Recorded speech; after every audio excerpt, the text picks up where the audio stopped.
Hi, my name is Jacqueline Shaya, and I'm a sophomore here at George Mason. I'm a biology major, and for my IT project, I really wanted to do something that was associated with my major. So I decided to work on technology that affects the medical field. And my technology piece was 3D printing of organs. The entire purpose of medicine is to save lives, and with this technology, it could save thousands of lives. There are major benefits of this. Some major benefits are that patients can, one, be saved by being able to print an organ that has your own cells. This also decreases a huge risk of ever rejecting that organ, which is a real concern with any type of transplant patients. In addition, the major leader in this field is named Anthony Atala. He is the man that first transplanted the first organ ever into a patient. It was a bladder.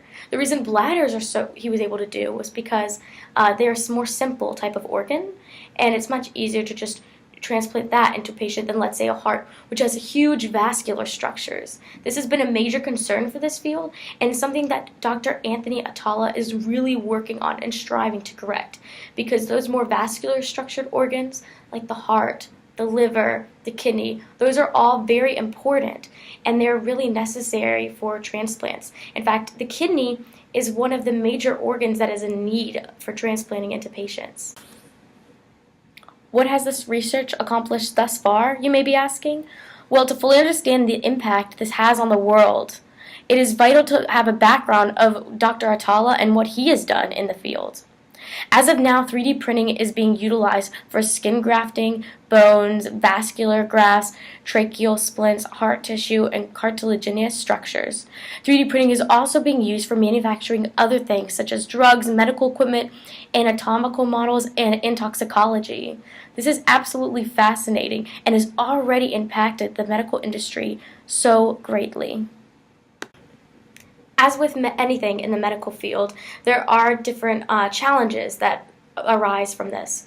One is that they haven't been able to figure out how to print these very vascular organs. But another one is also the legal and ethical concerns. And those I talk about very in-depthly in my paper.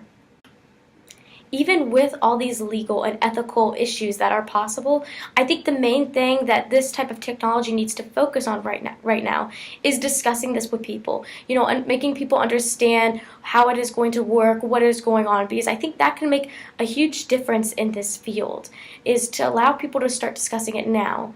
We don't want to have this technology here and then be waiting to use it because of issues like this.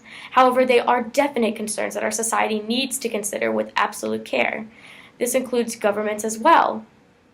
With that, you may be wondering why I actually decided, to do this project. And that's because I really want to become a doctor and hopefully a surgeon as well. I find that this field is absolutely fascinating and can affect us on so many levels and affect patient care on so many levels. And I find that it would be very interesting to be able to affect this and perhaps even assist with this type of research.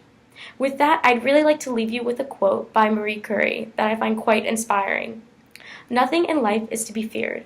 It is only to be understood." And that is exactly what scientists in this field are trying to do. Understand how this technology works, understand how it can affect us and impact us as in our society at all. So thank you for your time, and I hope you guys read my paper.